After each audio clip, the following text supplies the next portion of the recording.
What is going on, people? I hope that you are doing incredibly well. Welcome back for another value-packed video. So in today's video, I am breaking down 5 of the biggest mistakes that you can make in high ticket sales, especially when you are newer to the space.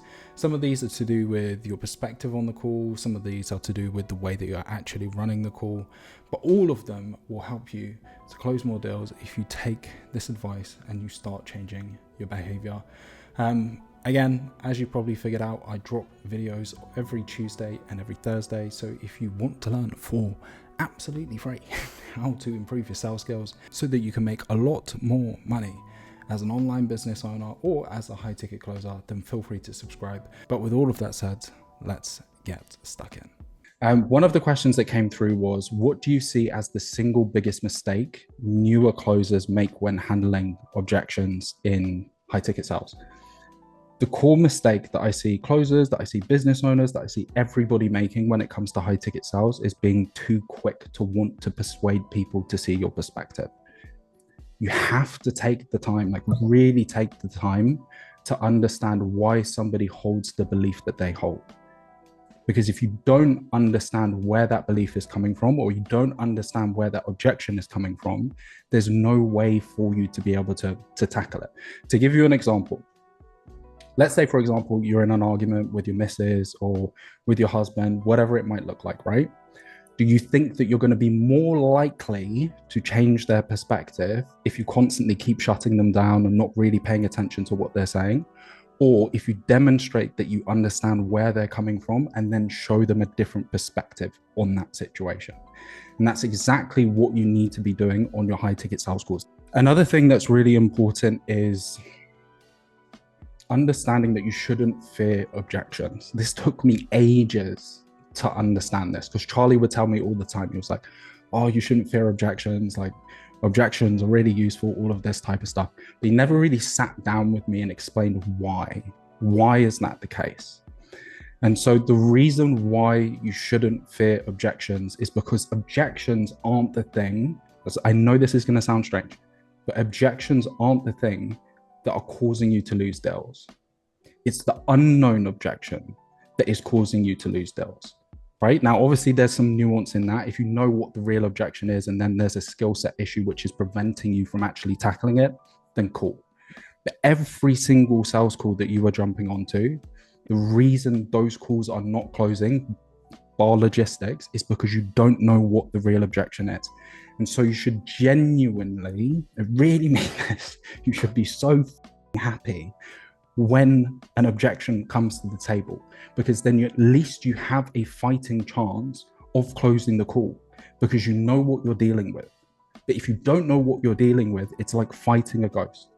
So if you can have that shift in your perspective to see objections as a good thing, then you will close more deals. I know that there's a confidence element. I know that there's a skill set element that is also required to then be able to overcome the objection. But again, if you know what you're dealing with, you're in a good position. Another thing is not being client orientated. I'm so heavy on this, right? You have to put the prospect first. And part of the reason why is, again, coming back to this whole perspective thing. If you're constantly viewing the call through the lens of being the closer, not taking the time to properly understand where the prospect is coming from, you're not going to close. Especially, say, for example, when it comes to fear objections. I'm sure that when some of you jumped onto a call with Yastin and he asked you to put down X amount, whatever it was, you were terrified. You're like, oh my gosh, is this going to work out for me? Is this the right decision for me to make? This is a lot of money for me to put down, and maybe this is going to be a mistake. That is how your prospects feel when you are asking them to give you money. And if you can lean into that aspect and you can lean into that element and help them to see at the end of the day, yes, you do want them to close, but you are doing it from a place of their best intentions. And I know that that is what Yastin did when he was speaking to you guys. It makes it so much easier to close. This is one of the key elements when it comes to sales. If you can just get that piece right of always putting the prospect first, when it comes to tonality, when it comes to verbiage, when it comes to reframing people's perspective, building trust, all of the above. It will come naturally instead of you having to follow specific scripts or frameworks, because people will trust you. And if you compare that with you selling on the right offer, believing in your product, you will do very, very, very well in high ticket sales. Okay. Another thing is that objections are normal. You shouldn't be getting into the objection handling phase and thinking, oh, I'm shit at sales.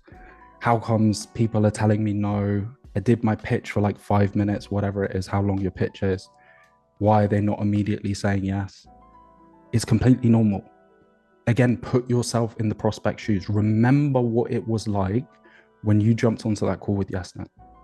Think about the fears that you had. Think about the concerns that you had. Think about the areas where you needed a little bit more clarity. That's how your prospect feels. So again, if you can view the objections through the lens of this is going to serve me, all I need to do is just bypass this thing, or 1, 2, 3, 4, however many things, it will make life a lot easier for you guys. And the final thing is there is a big difference between pushing on your high ticket sales calls and pulling. The very best closers pull, right? I know from reviewing Jamie's calls, I know from seeing some of Yestin's reels, a lot of the time when they are closing, they don't make any statements. It's all questions. And they are getting the prospect to close themselves as a result of the questioning that they are using. That's pulling the prospect towards the close. Now, there are certain situations where you do need to push. But the key thing is you're using that technique sparingly. You're pulling the prospect to the edge of the cliff, whatever it is. And then when you need to, you push them over the edge. And pushing people in high ticket sales will work if you're selling low ticket offers, or if you're dealing with very inexperienced buyers. But if you want to break into B2B, start selling crazy offers, like the offer that Jamie was on, I don't know when it was, but he was selling something like 50K ticket price. When you're dealing with experienced buyers, it's not going to work at all.